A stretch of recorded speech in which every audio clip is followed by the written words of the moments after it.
Welcome to another episode of Beyond Tomorrow, a AMG podcast here. Andrew Knight and Moise Param, and today's going to look a little bit different because we have an incredible interview laid out today. We got Vice President Shawn O'Hara with us. Shawn, my man, how are you doing? I'm doing great. How are you guys? We're doing good. Thank you for joining us today for this episode.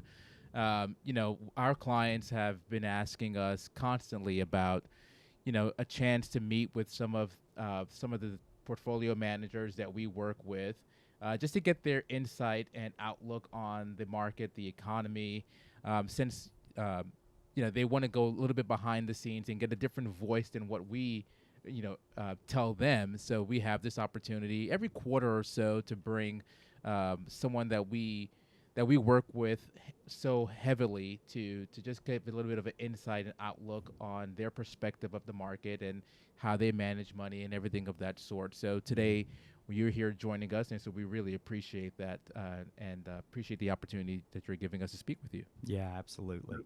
Great to be with you guys. So, Shawn, I want to lead off with a question that we ask everybody that we do an interview with on the show, and just a little bit about Beyond Tomorrow. Beyond Tomorrow is it's a podcast show where Mo and I and a variety of other people that join us here on the show are intentional about discussing a variety of different topics to hopefully trigger a response out of the viewers and the listeners to think about where they want to be beyond tomorrow and then create the disciplines that are necessary in their everyday life today to get them to where they want to go. And so the question is, what do you, when you look back and you think about, the start of your career, growing up as a young man and getting to where you are today, are there any key factors that you contribute to your success and ultimately to where you stay or where you currently are now? Boy, that's a good question. I mean, I think, the biggest impact on my life has always been, choosing mentors well, folks that have a lot more experience than I do or had a lot more experience than I did at the time, and trying to learn as much as possible. I have one of the more interesting career choices in that I've spent the last 40 years talking to financial advisors. And so I get a lot of different perspectives from a lot of different people. I've gotten to see, brand new financial advisors and old financial advisors who've been doing it a long time. And so being able to sort of interact with that mix of different experience levels has served me well over time. It allows me to sort of take a little bit, think about like a bumblebee, right? Flying from flower to flower, taking a little pollen here and then moving it over there. So I just have been very, very fortunate in that I've been able to have a career across the country, really, where I've gotten to talk to some of the best financial advisors in America, like you guys. Yeah, that's interesting. That's great. That reminds me. I don't know if you were watching some of the recent talks with all the political news and some of the Republican National event that's happening right now this week. But they were talking about why Trump was so kind of last minute with his decision of his vice president. And multiple people basically said, well, to be honest with you, he asked everybody. And one of his one of the individuals that works close with Trump said, look, I literally, if he was to order pizza, for lunch today before he made the decision, it's likely he would have asked the pizza guy, what do you think? Should I choose this guy or this guy? Really soaking in a wide range of advice and guidance. Yeah, he mentions that in his book, I think it's Art of the Deal, that he asks a lot of questions. He asks people's input before he makes a big decision. Yeah, genuine. No, that's good. Thank you, Shawn. Thank you. Yes. And maybe perhaps the most important part about what you guys said, I think, is that he doesn't necessarily exclusively rely on what we're always told is the experts say. He sort of has a connection to, the everyman. I think last night at the speech, one of the union bosses talked about the Woolman rink experience, and that, President Trump, before he was president and he was rebuilding that rink in New York, came out and the union boss said, are you going to buy us coffee? And Trump said, well, it's too hot for coffee. He said, go get a bunch of sodas and sandwiches. And he handed him a bunch of money. So that input from all angles, I think, is important. You can't be so isolated in your your position or in your views. You got to really find out what a whole lot of different people think Yeah, in order to be able to move forward. that's solid. That's true. That's true. And that also kind of ties into really how we manage money as well, Mhm. where we don't believe that one manager gets it right all of the time, right? And so what we've done with our firm is we like to blend different strategies and different managers to ultimately come up with a game plan of how to manage money on different levels, right? Whether you're aggressive, conservative, balanced, or somewhere in between, we feel that bringing in and collaborating with different minds to bring an ultimate result at the end is one of the best ways to approach, managing money. Yeah, for sure. So, all right. So, mid-year 2024, there've been major themes that we've seen, like reglobalization, geopolitical risk. Obviously artificial intelligence is taking over as far as the themes for 2024. But is there anything that you feel midway through the year that has shocked you as far as where we are in the market and or the economy?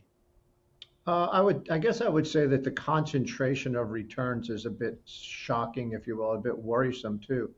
2024 to me feels an awful lot like 2023, where, we sort of came out of the gates real strong and hot, really led by a very small handful of underlying securities in the broad indexes. And then the second half of the year was completely different. And so we've done the same thing here. I thought what was interesting the other day was when we had, sort of a milder inflation print that sort of might have indicated that the Fed might actually start to cut, that the big tech names sold off and the rest of the market moved forward. And stuff that's a lot cheaper on a relative PE basis actually did far better.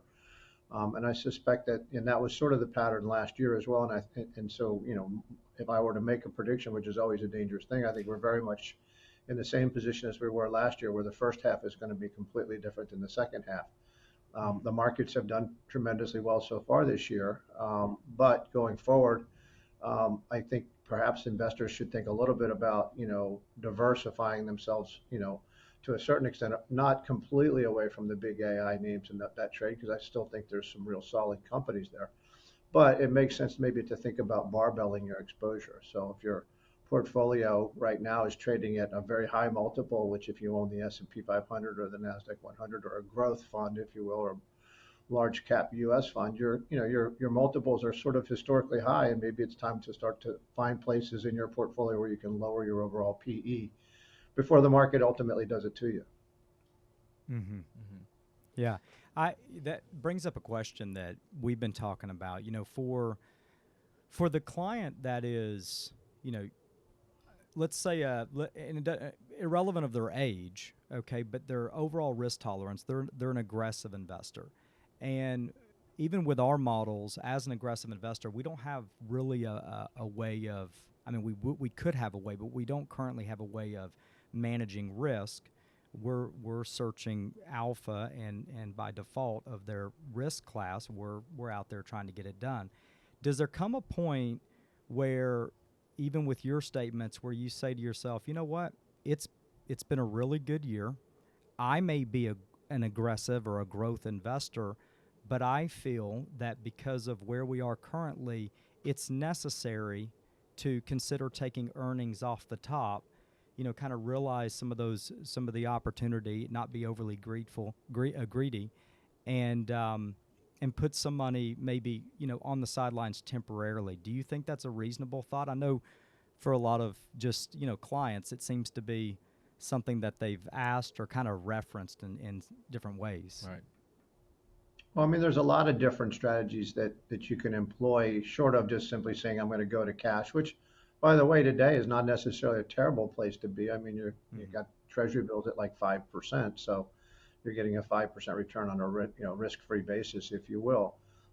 But over the long run, I think what people misunderstand about the current environment and investing is that life expectancies are a lot longer than they were, say, in my father's generation. And so we need to be thinking about the next 20 to 25 years and how are we going to get enough return in our portfolios so that we can live the lifestyle that we want in retirement and then ultimately pass that wealth to the next generation. And so, we have strategies at Pacer ETFs that sort of are risk management strategies. There are, ETFs that are buffered ETFs that sort of provide risk management to the downside, but still leaving you some upside. We've got a series of ETFs called Trend Pilots that employ a 200-day moving average, for example, where if the market fell a certain point, at some point that portfolio would just go to T-bills and it'll manage that risk for you. But I think investors, generally speaking, underappreciate the longevity risk that they have. And so you need to pay attention to that. So I think your question is a great question, and that is, how do I build a portfolio over time that will give me the returns that I want, but at the same time manage the risk to the downside? And the wonderful thing about the ETF business today is that there are lots and lots of choices that do exactly that. Yeah, I want to say something as a follow up that caught my attention. When we're talking about managing risk, it seems like with any strategy out there, if the focus is managing drawdown or some type of bottom side risk metric, then you're giving up some type of opportunity, right? You just can't have them both. And what we have consistently felt here at Asset Management Group is that, analyzing risk is well beyond someone's age. Actually, age is irrelevant from our perspective when it comes to understanding one's ability to accept and tolerate risk.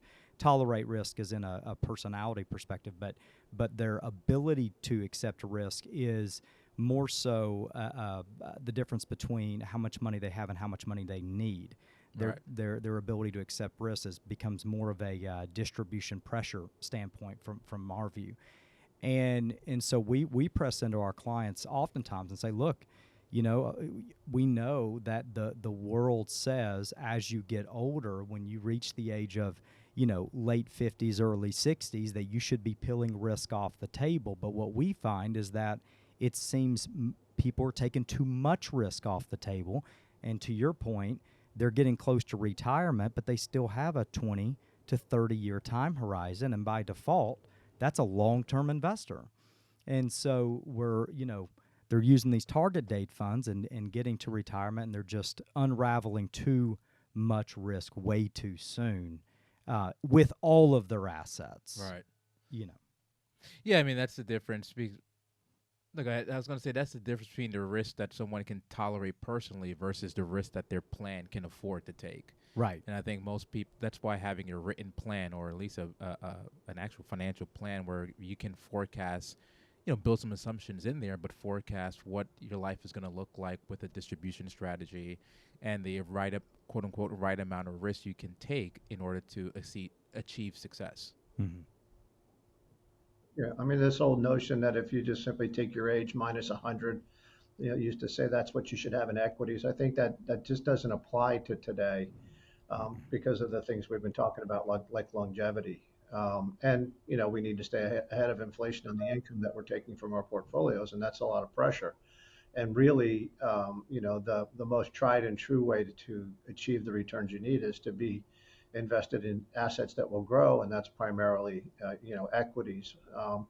And so I think today, you guys, are great at managing money, but we can build portfolios today where we can take that old traditional asset allocation approach and reposition it so that we can be more weighted towards equities without necessarily being completely exposed to the downside. And I think that's, one of the big challenges, and it will be the challenge for the next 10, 20, 30 years as the baby boomers, which is up until recently the largest generation in America, move through their life cycle.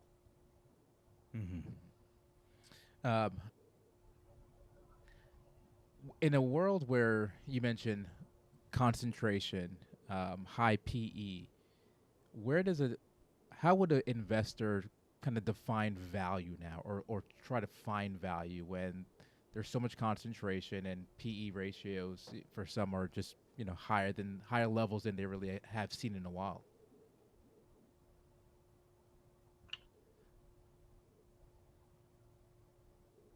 Well, I think you got to sort of study history, right? So, like, we've gone through periods in the past where we've been in the same position we are, where we've had a high concentration of weight in the broad market indexes, and those names are contributing a vast majority of the return, if not 100% return today. But what people need to keep in mind is that never lasts. And so what you should be thinking about is what does it look like, or what has it looked like in the past when that scenario that we're in sort of unwinds itself. And there's a couple of really stark conclusions that we've come to. We've written a paper for financial advisors about market breadth.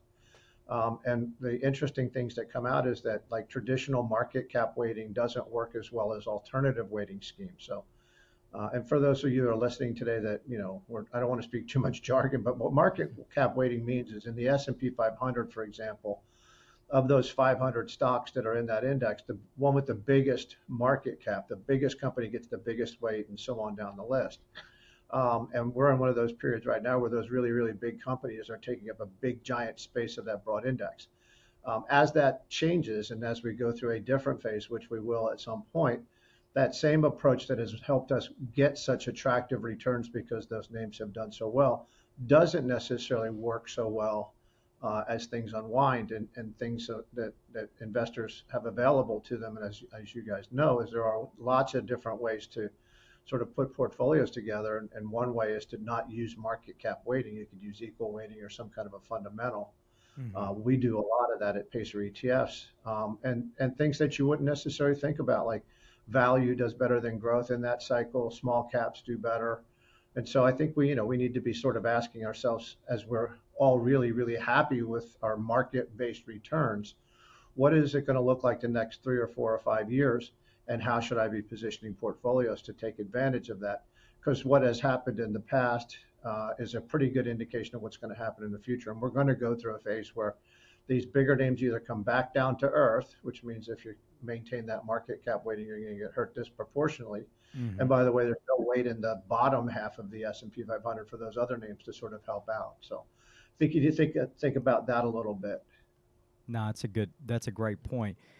When we're talking about, kind of Pacer's ETFs, their recipe methodology for managing money, can you give our clients specifically just kind of an elementary view of the back end of y'all's fundamentals, y'all's disciplines, of how you guys make decisions, and how you approach ultimately what they might see within the ETF allocation that's provided to them through Pacer? Well, I mean, our biggest series of ETFs is our value series. We call those cash cows. We use free cash flow yield as a metric. Free cash flow yield is a simple formula.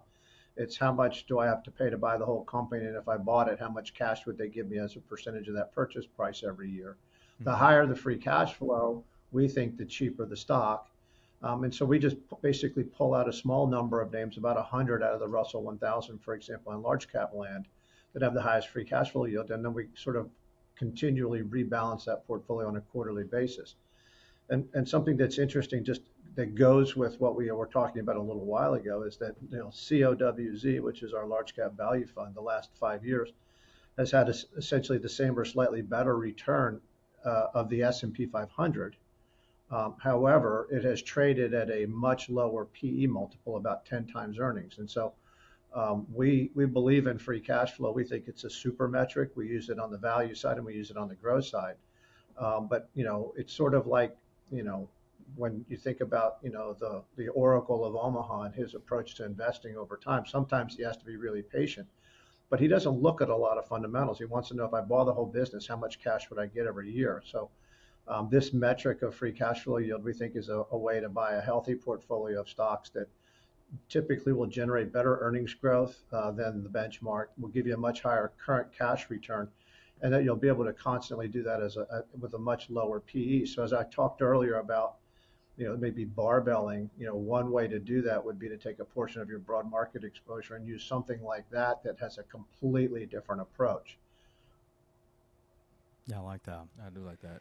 When you're looking at, because this is how you guys ultimately build out the ETFs, and your focus is free cash flow, can you give us just your opinion on what cash flow looks like in general for a lot of these large value-based, large cap, even I guess value and growth companies, would you classify them as what we might see in the news oftentimes as, hey, we are in a resilient economy, companies are strong? From your stance, when you look at the cash flow, is that what you see? Well, look, as a business owner, and by the way, I didn't want to say this at the beginning, but you gave me a demotion at the beginning of this podcast. I'm not the vice president, I'm president, but that's okay. Oh, Um, yeah, that's all right.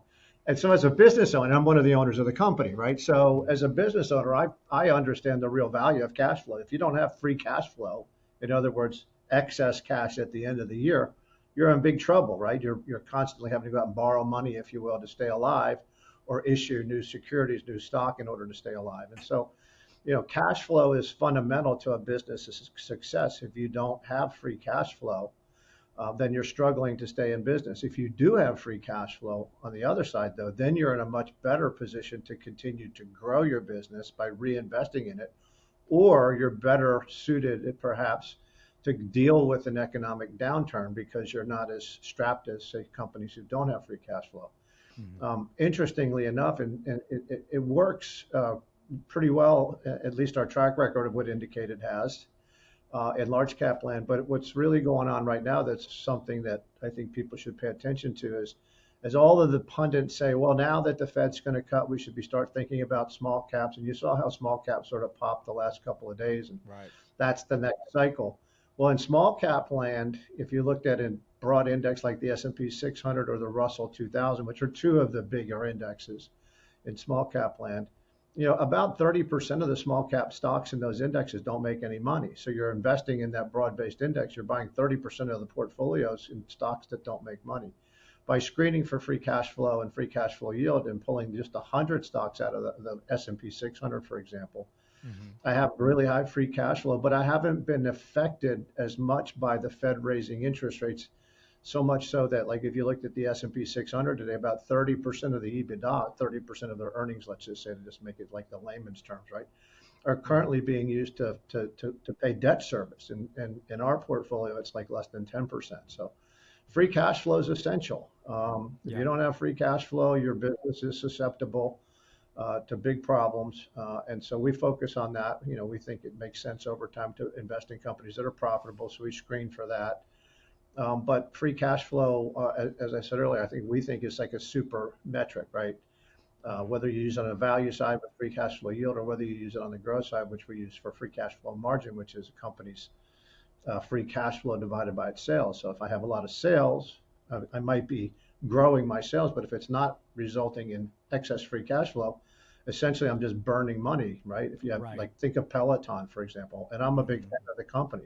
I have 2 Peloton bikes, but they never made money. They sold a lot of stuff, but they never converted those sales to profits. And so we focus not only on sales and sales growth, but we want it to be as a percentage. We want to measure the percentage of excess free cash flow that those sales generate, because that's what a healthy company looks like. Yeah, and my follow-up question to that is, from your experience, because you've been doing this for so many years, and I do apologize for the demotion out of the start. Oh my gosh, I'll regret that one forever. Don't hold it against me, okay, Sean? But my question is from your experience, do you feel like in today's economy that we live in, are you seeing companies that have a greater margin of free cash flow than you've ever seen, or do you feel like it's the same or less? Well, first off, don't worry. I'm not a very sensitive person. Like, I grew up in a very blue collar Irish Catholic family, and my mom was a tough lady. And I remember one time along the way, I had been put in charge from being a local salesperson to running a whole region. And I was so excited to tell her. And so I said, hey, Mom, you're not going to believe. And I was like 23 at the time. And I said, Mom, this is what happened. And so her response was, well, I guess they know what they're doing. So don't worry about offending me. Thank you. I guess to answer your question, what we see now is there's a wider dispersion, if you will, between the amount of free cash flow that certain companies generate and others who may be even in the same business don't. Like, if you look at, for example, we'll do it sort of sector wise, right? In the energy sector, everybody's got great free cash flow, right? Oil prices are high. They've started slowly but surely, they're reinstating some of this, but they cut back on their capital expenditure. So there's not a wide moat between the best free cash flow names and the worst. When you think about infotech, there's a huge chasm, right? You have companies who generate lots and lots of free cash flow as a percentage of their enterprise value, and you have companies that don't. And so selectivity in that sense is really important, because the names that over time we think will do the best are the ones that have the most free cash flow.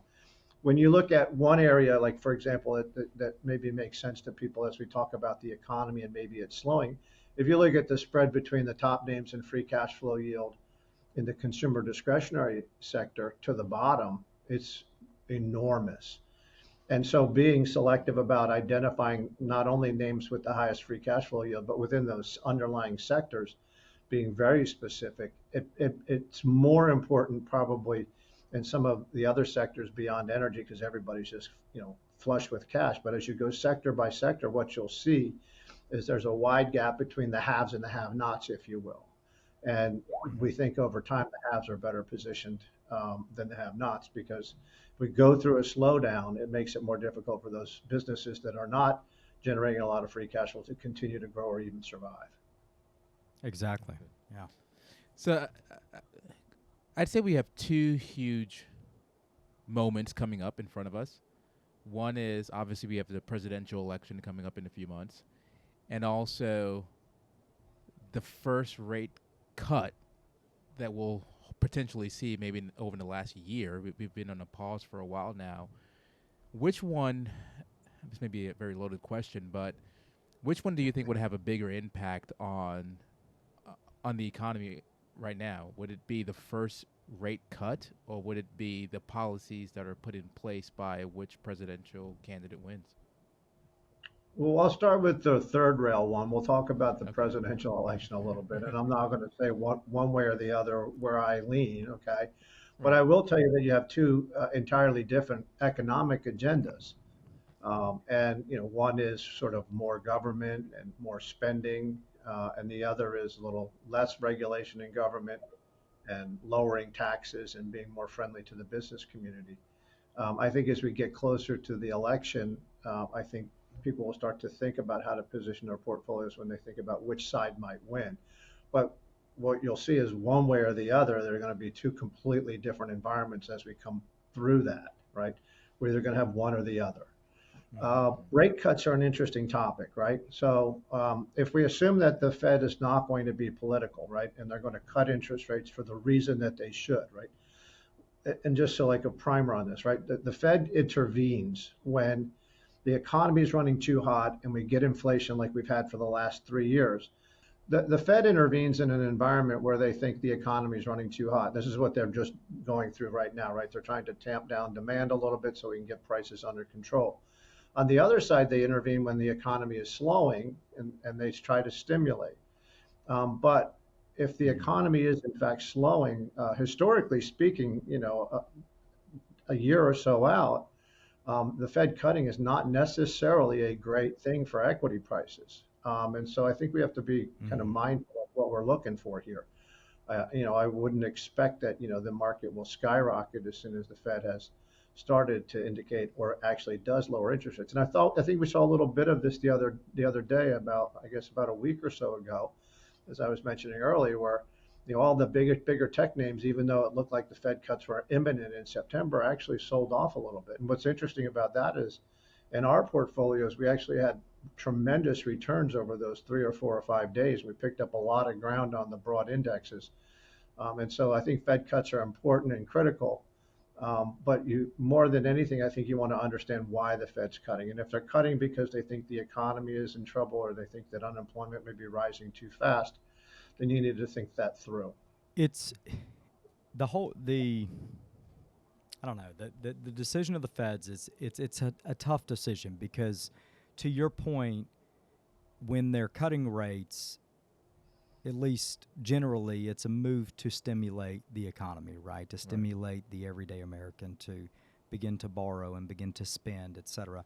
But when you think about like today's environment, we just got done discussing where companies are in general, obviously, but their free cash flow position being, so aggressive in comparison to maybe historically. And so when you think about, these companies that have, a significant amounts of free cash flow, you think about the everyday American making more money, on average anyway, from a average salary perspective or wage standpoint, than they ever have. And the cost of living super high, but you couple the income along with a reduction in rates, it just seems like it's a fine line, because a reduction in rates could potentially stimulate the spending, which would then counteract the whole goal of reducing inflation, Right. and dropping cost. And so I do feel like, to your point, I think the reasons as to why probably matter than the move itself. The drop in rate it's more important to understand why they're going to drop the rationale rate. behind it. Right, for sure. Yeah, and let's be clear about something else. Like we're not going back to 50 basis point T-bills anytime soon, right? So there's a third option here for the Fed in terms of why they might take action, and they might take action because they don't necessarily see a real slowdown, but they feel like they've done enough, and they just need to sort of pull their foot off the brake just a little bit, and that would be the healthiest of all outcomes, where we didn't see sort of a like people talk about like, soft landing, crash landing, whatever kind of landing we're going to have as we come out of this. Maybe we have a softer soft landing because the Fed has sort of done their work, and what they've done for the last 2 years still hasn't fully worked its way through. And maybe they just sort of provide a little bit of an ease, which, is not necessarily driven by what they see down on the horizon in terms of bad economic news. And that might actually be a good scenario. Yeah, I mean, Powell said the other day that a hard a hard landing is most likely not the outcome he's expecting. So it may be somewhere in between, like you said, a softer landing than we anticipated. But it's just where we are now. We went from 7 rate cuts this year down to the potential of maybe one. To as soon as maybe July, which I think is probably not happening. I think September is probably more likely. But yeah, I mean, it's hard to do that when, I'd say, are we ever? We mentioned before, or is this a resilient economy, or is this almost like a naive economy where rates are where they are right now, but we as a consumer continue spending, right? It's hard to really make a case to cut rates if we continue as a country continue spending the way we are right now. Yeah, this has been a conversation that Mo and I have had for quite some time now, is the whole resiliency. Is it resilience, or is it just stubbornness for the everyday American to change the way that they spend? And, I think for many of us, we probably, if we're honest with ourselves, I know for myself, I could probably fall into that category, at times. It's just, hey, I'm accustomed to, the life that I've been living, and so as a result, even though it costs more, I'm going to push through and do it anyway. And now you throw in the massive increase in consumer debt.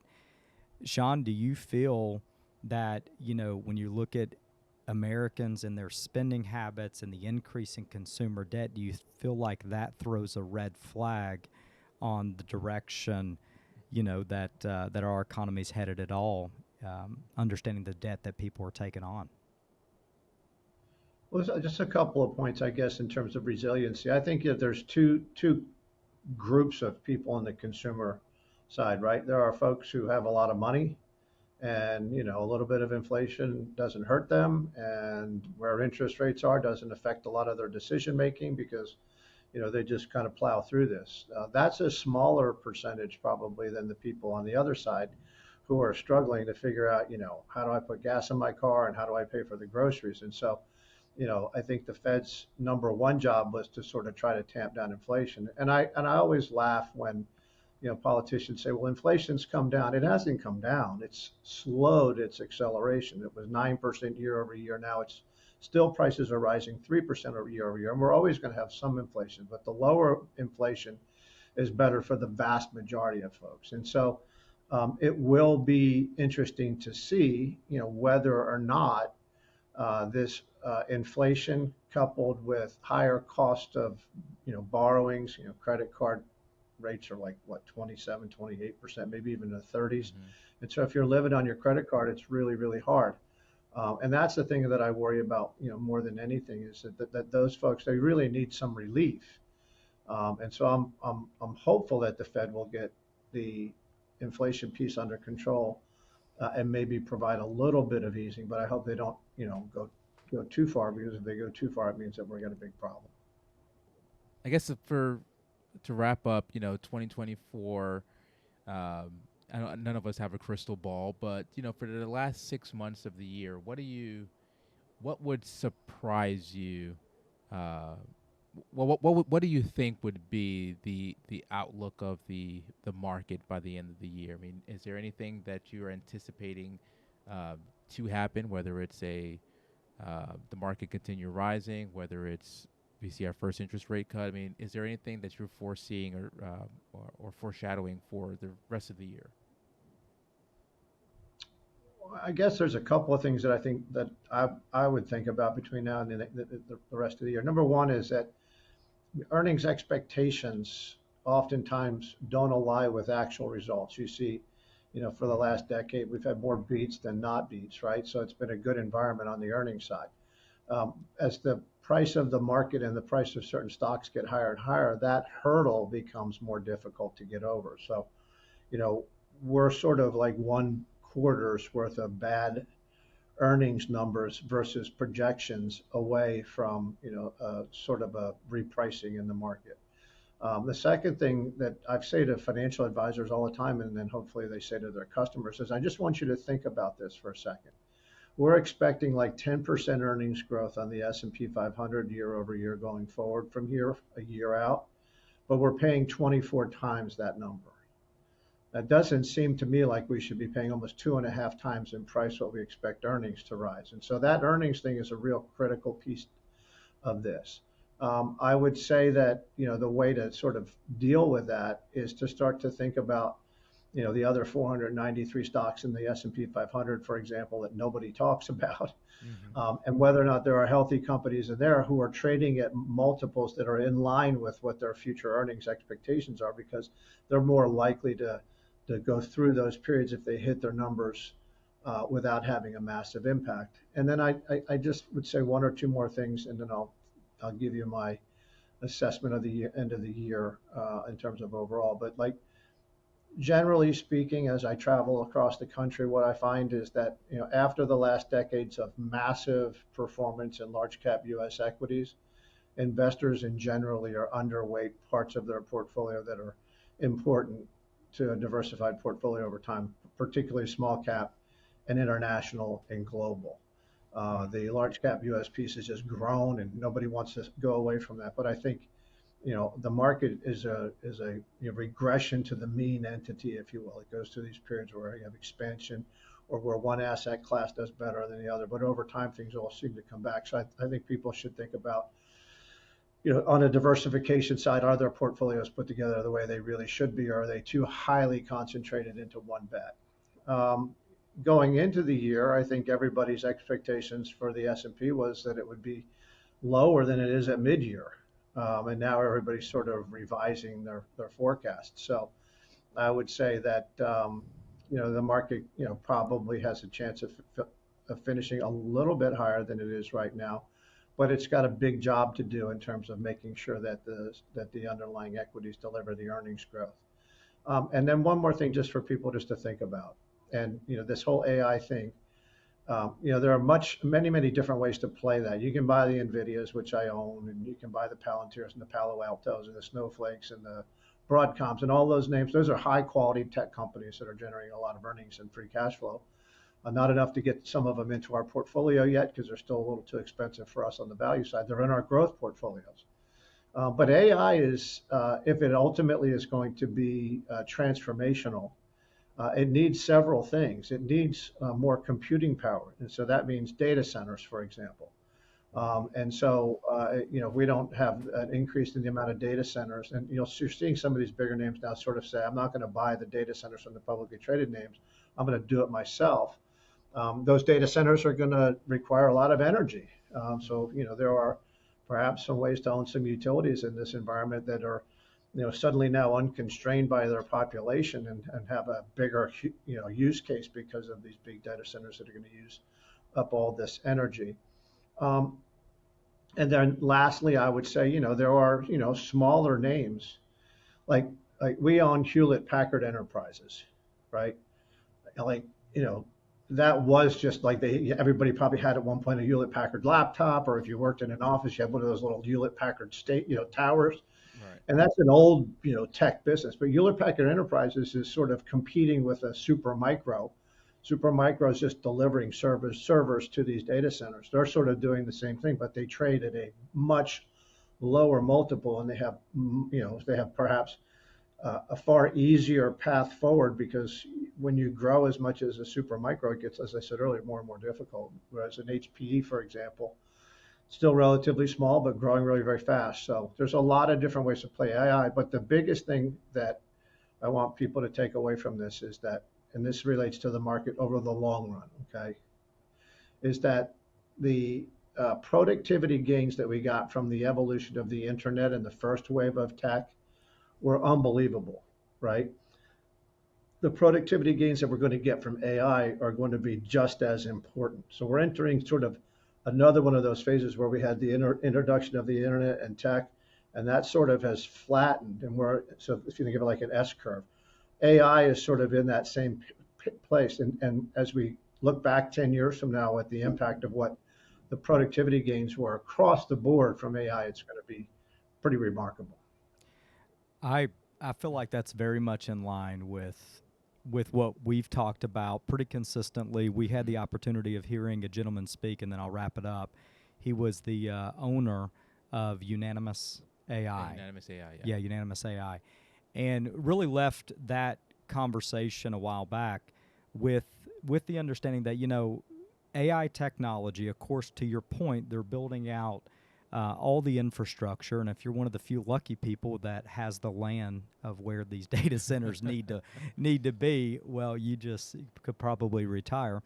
But nonetheless, as they build out the infrastructure, AI technology, from my stance, is going to give these smaller companies, maybe the smaller companies, the 493 you referenced in the S&P 500, maybe it's just small cap companies in general, but it's going to give these smaller companies the capability to compete in areas of the market that they've never been able to compete with, just because of, go back to free cash flow, just not having the available cash flow to go out there and try to lock in contracts or bid jobs or whatever, or hire, right? Because they just don't have the resources to build quick enough to compete with some of these larger companies. And here now we have a technology that's going to make everything, likely more cost effective from an operational standpoint, and then ultimately make their business more effective and efficient, and allow these smaller companies, to your point, become more competitive.